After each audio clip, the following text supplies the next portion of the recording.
Welcome to Priya's kitchen. ಹೇಗಿದ್ದೀರಾ ಎಲ್ಲರೂ? ಇವತ್ತು ನಾನು ನನ್ನ ಫಸ್ಟ್ ವಿಡಿಯೋನ ಸ್ವೀಟಿಂದ ಶುರು ಮಾಡೋಣ ಅಂತ ಅಂದ್ಕೊಂಡೆ. ಸೊ ಈ ಸ್ವೀಟ್ನ ನೇಮ್ ರೈಸ್ ಖೀರ್. ಮನೆಯಲ್ಲೇ ಹೇಗೆ ಸ್ವೀಟ್ ಸಿಂಪಲಾಗಿ ಮಾಡೋದು ಅಂತ ನೋಡ್ಕೊಂಬರೋಣವಾ? ಮೊದಲಿಗೆ ಒಂದು ಬೌಲ್ಗೆ 6 ಟೇಬಲ್ ಸ್ಪೂನ್ ಜೀರಾ ರೈಸ್ ತೊಗೊಂಡಿದ್ದೀನಿ. ಸ್ಪೂನ್ ಅಳತೆ ನಿಮ್ಗೆ ಕಾಣಿಸ್ತಿದೆ ಅಲ್ವಾ? So 6 table spoon jeera rice ತೊಗೊಂಡಿದ್ದೀನಿ. ಅದನ್ನು 2 ನೀರಿನಿಂದ ಚೆನ್ನಾಗಿ ವಾಶ್ ಮಾಡಿಕೊಂಡು ಅರ್ಧ ಗಂಟೆ ನೆನೆ ಹಾಕ್ತಿದ್ದೀನಿ.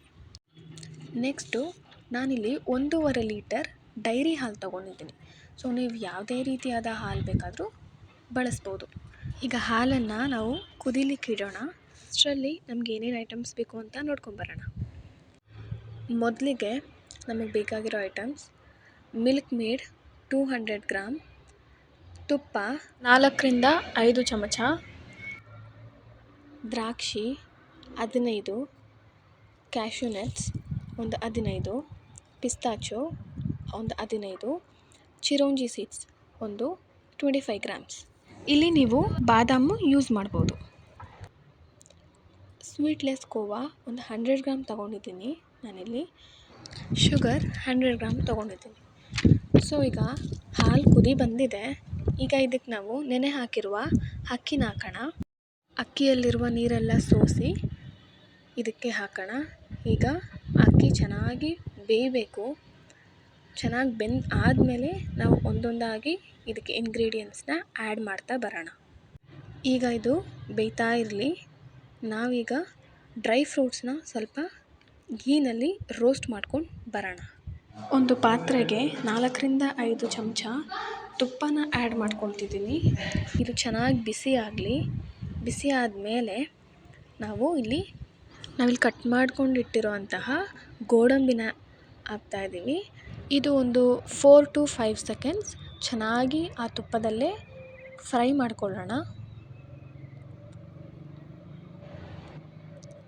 ನೆಕ್ಸ್ಟು ಇದಕ್ಕೆ ಪಿಸ್ತಾಚೋ ಇದನ್ನು ಕಟ್ ಮಾಡ್ಕೊಂಡಿದ್ದೀನಿ. ಸೊ ಇದನ್ನು ಆ್ಯಡ್ ಮಾಡ್ತಿದ್ದೀನಿ. ಇದೊಂದು 5 ಸೆಕೆಂಡ್ಸ್ ಆ ತುಪ್ಪದಲ್ಲೇ ಚೆನ್ನಾಗಿ ಫ್ರೈ ಮಾಡ್ಕೋಬೇಕು. ಸೊ ಹೀಗೆ ಫ್ರೈ ಮಾಡ್ಕೊಳ್ಳೋದ್ರಿಂದ ಡ್ರೈ ಫ್ರೂಟ್ಸ್ ಎಲ್ಲ ತಿನ್ನೋವಾಗ ಕ್ರಂಚಿಯಾಗಿರುತ್ತೆ. ನೆಕ್ಸ್ಟ್ ಇದಕ್ಕೆ ನಾನು ಈಗ ಚಿರೋಂಜಿ ಸೀಡ್ಸ್ನ ಆ್ಯಡ್ ಮಾಡ್ತಾಯಿದ್ದೀನಿ. ಸೊ ಈ ಡಿಶ್ಶಿಗೆ ಹೈಲೈಟ್ ಇದೆ ಅಂತಲೇ ಹೇಳ್ಬೋದು. ಸೊ ಇದನ್ನು ನಾನು ತುಪ್ಪದಲ್ಲಿ ಹಾಕ್ಕೊಂಡು ಒಂದು 4 to 5 ಸೆಕೆಂಡ್ಸ್ ಚೆನ್ನಾಗಿ ಹುರ್ಕೋತಿದ್ದೀನಿ. 4 to 5 ಸೆಕೆಂಡ್ಸ್ ಅಷ್ಟೇ ಫ್ರೈ ಮಾಡಬೇಕು, ಇಲ್ಲ ಅಂದರೆ ಬರ್ನ್ ಆಗಿಬಿಡುತ್ತೆ. ಸೊ ಪಾಯಸದಲ್ಲಿ ಹಾಕಬೇಕಾದ್ರೆ ಅದು ತಿನ್ನುವಾಗ ಬರ್ನಿಂಗ್ ಸ್ಮೆಲ್ಲೇ ಬರುತ್ತೆ. ಸೊ 4 to 5 ಸೆಕೆಂಡ್ಸ್ ಅಷ್ಟೇ ಹುರ್ಕೊಂಡು ನೆಕ್ಸ್ಟು ನಾನು ಇದಕ್ಕೆ ದ್ರಾಕ್ಷಿನ ಹಾಕ್ತಾಯಿದ್ದೀನಿ, ಒಣ ದ್ರಾಕ್ಷಿ. ಸೊ ಇದನ್ನು ನಾನು ಅಷ್ಟೇ ತುಪ್ಪದಲ್ಲೇ ಫ್ರೈ ಮಾಡ್ಕೊಂಡಿದ್ದೀನಿ. ಸೊ ಇದನ್ನು ಅಷ್ಟೇ ಒಂದು 4 to 5 ಸೆಕೆಂಡ್ಸ್ ಚೆನ್ನಾಗಿ ಫ್ರೈ ಮಾಡಿಕೊಂಡು ಇದನ್ನು ಎತ್ತಿಟ್ಕೋತಿದ್ದೀನಿ. ನೆಕ್ಸ್ಟು ಅಕ್ಕಿನೂ ಅಷ್ಟೇ ಚೆನ್ನಾಗಿ ಬೆಂದಿದೆ. ಸೊ ಇದಕ್ಕೆ ಯಾವುದೇ ಕಾರಣಕ್ಕೂ ನಾವು ಕೈಯನ್ನು ಉಪಯೋಗಿಸ್ಬಾರ್ದು.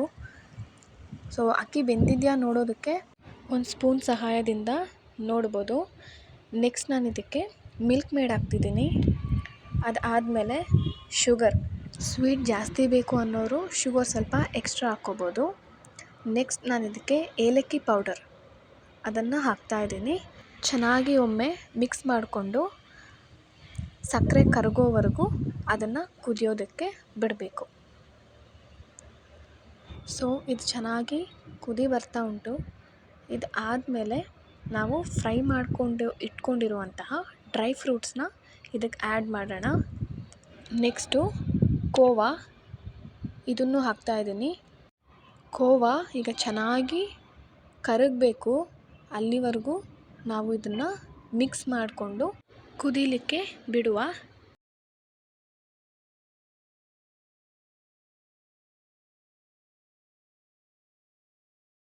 ಸೊ ಇದು ಕುದಿ ಬರ್ತಾ ಇದೆ. ಸೊ ಇವಾಗ ಸ್ಟವ್ ಆಫ್ ಮಾಡಿ ಸರ್ವ್ ಮಾಡೋಣ. ನೋಡಿದ್ರಲ್ಲ ಫ್ರೆಂಡ್ಸ್, ಸಿಂಪಲಾಗಿ ಮನೆಯಲ್ಲಿ ರೈಸ್ ಖೀರ್ನ ಹೇಗೆ ಮಾಡೋದು ಅಂತ. ನಿಮ್ಮ ಮನೆಯಲ್ಲೂ ಟ್ರೈ ಮಾಡಿ ಹೇಗಿತ್ತು ಅಂತ ಕಮೆಂಟ್ ಬಾಕ್ಸ್ನಲ್ಲಿ ತಿಳಿಸಿ. ಮೋರ್ ವೀಡಿಯೋಸ್ಗಳಿಗಾಗಿ ನಮ್ಮ ಪೇಜ್ನ ಫಾಲೋ ಮಾಡಿ, ಲೈಕ್ ಮಾಡಿ, ಶೇರ್ ಮಾಡಿ ಆ್ಯಂಡ್ ಸಬ್ಸ್ಕ್ರೈಬ್ ಮಾಡಿ. Thank you for watching.